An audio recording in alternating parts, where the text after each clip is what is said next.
पहाड़ों से घिरी हुई एक खूबसूरत वादी में एक ज़ेन मास्टर रहता था।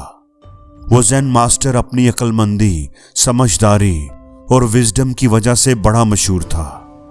एक दफा एक 15-20 साल का लड़का उसके पास आया। मास्टर, मैं चाहता हूं कि मैं एक अच्छी और कामयाब जिंदगी गुजारूं, खुद भी खुश रहूं और दूसरों को भी खुश रखूं। आप मुझे कोई नसीहत करें, कामयाब जिंदगी गुजारने का कोई सीक्रेट, कोई राज बताएं। ज़ेन मास्टर उसकी बात सुनकर मुस्कुराया। मैं तुम्हें 5 असूल बताता हूं। इन 5 असूलों को अपनी जिंदगी में शामिल कर लो। 5 तरह की सिचुएशंस, 5 तरह के मौके जब तुम्हारी जिंदगी में आए तो तुमने खामोश रहना है। तुम्हें लगेगा कि तुम्हें बोलना चाहिए, लेकिन तुम नहीं जानते कि अगर तुम खामोश रहोगे तो ये तुम्हारे हक में ज्यादा अच्छा होगा। तुम्हारे लिए खामोश रहना मुश्किल होगा, लेकिन अगर तुम ये कर पाओ तो तुम्हारी जिंदगी बदलना शुरू हो जाएगी। पहला मौका वो है जब तुम्हें गुस्सा आए। ज़ेन मास्टर ने वजाहत की, जब हमें गुस्सा आता है और उस गुस्से को अगर हम कंट्रोल करने में कामयाब नहीं होते तो गुस्से का वो बादल हमारी अकल को ढांप लेता है, हमारे अंदर के सुकून को बर्बाद कर देता है। हम जज्बाती हो जाते हैं, सही फैसला नहीं कर पाते। इसलिए जब कभी गुस्सा आ जाए, जब हमारे जज्बात में चढ़ाव आ जाए, तो कुछ भी कहने, कुछ भी करने की बजाय खामोश हो जाएं। गुस्से के वक्त जब हम खामोशी इख्तियार करते हैं तो हम कुछ भी ऐसा बोलने और करने से बच जाते हैं जिन पर बाद में हमें पछताना पड़े। जब हम खामोश रहते हैं तो हमें अपने जज्बात पर काबू पाने में मदद मिलती है। जज्बात के, गुस्से के बादल गायब होने लगते हैं और हमें साफ साफ दिखाई देने लगता है। हम सूरत हाल को सही तौर पर समझने और सही फैसला करने के काबिल हो जाते हैं।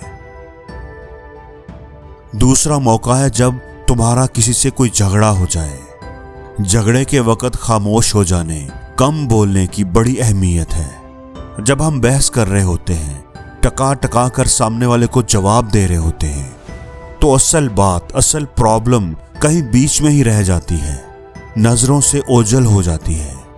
अगर हम कम बोलें तो हमें गौर करने का मौका मिलेगा, दूसरे की बात को सुनने का, उसके पॉइंट ऑफ व्यू को समझने का मौका मिलेगा। कम बोलकर हम सामने वाले के लिए स्पेस क्रिएट करते हैं, उसको बात करने का मौका देते हैं।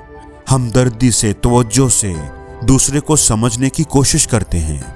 असल में जब हम किसी के साथ झगड़ रहे होते हैं तो हम उसकी नहीं सुनते। हमारा ध्यान तो बस अपनी बात करने, अपनी दलील देने, अपने आप को डिफेंड करने की तरफ होता है। और जब हम खामोश हो जाते हैं तो ही दूसरे की बात की तरफ हमारा ध्यान जाता है। दोस्तों, दूसरे की बात को सुनकर ही हम मामले के हल की तरफ कोई रास्ता ढूंढ पाते हैं। तीसरा मौका है जब आप दुखी हो। ज़ेन मास्टर ने कहा कि दुख का इजहार करना हमारी फितरत में है, लेकिन खामोशी हमें अपने जज्बात को समझने और उनका एहतराम करने का मौका देती है।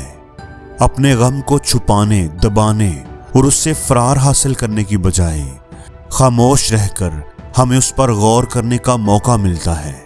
खामोशी ही हमें उस दुख को, उस गम को बर्दाश्त करने का हौसला देती है। अगर हम अपने दुखों का इश्तहार लगाएंगे, रोएंगे, चीखें चिल्लाएंगे, तो उससे क्या हासिल होगा? खामोश रहकर जब आप अकेले होते हैं तो अपने रब के साथ उस दुख को बांट कर आपको जिंदगी में आगे बढ़ने का रास्ता मिलता है। चौथा मौका जब आपको खामोश रहना चाहिए वो है जब आप गैर यकीनी सूरत हाल का शिकार हों। हमारी जिंदगी बेयकीनी से भरी होती है। बहुत से मामलात में हम कन्फ्यूजन का, शक्को शुबा का, गैर यकीनी सूरत हाल का शिकार होते हैं। ऐसे जैसे धुंध है और हमें रास्ता दिखाई नहीं दे रहा। ऐसे हालात में हमें बेसब्री, जल्दबाजी या घबराहट का मुजाहरा नहीं करना चाहिए। अगर खामोश रहकर सब्र तहम्मुल से सोच विचार करेंगे तो आप देखिएगा कि गैर यकीनी की धुंध छटना शुरू हो जाएगी और अपनी मंजिल की तरफ जाने वाला रास्ता हमें वाज़े दिखाई देने लगेगा। और 5वां मौका है आपकी कामयाबी का मौका। ज़ेन मास्टर ने बड़ी अजीब बात की। उसने कहा कि फतह और कामयाबी के वक्त भी खामोश रहने की अहमियत सबसे ज्यादा है। अपनी अचीवमेंट पर बहुत ज्यादा शोर मचाने, खुशी मनाने और अपने आप को अच्छा कहलवाने की वजह से हमारे अंदर अना और गरूर का एहसास बढ़ने लगता है।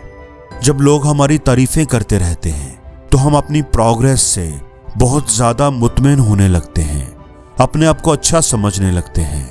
अपनी अचीवमेंट्स पर शोर मचाने, दाद वसूल करने की बजाय अगर हम खामोश रहें, पुरसकून रहें, आजिज़ी इख्तियार करें तो हमारी ग्रोथ का सफ़र तेज़ हो जाता है। अगर हम अपनी अचीवमेंट्स को बहुत बड़ा ना समझें तो कुछ बड़ा करने की सोच हमारे जहन में पलती रहती है। इसलिए अपनी कामयाबी को कभी भी बहुत बड़ा ना समझें, उसे खुदा की अता समझें, उसका शुक्र अदा करें।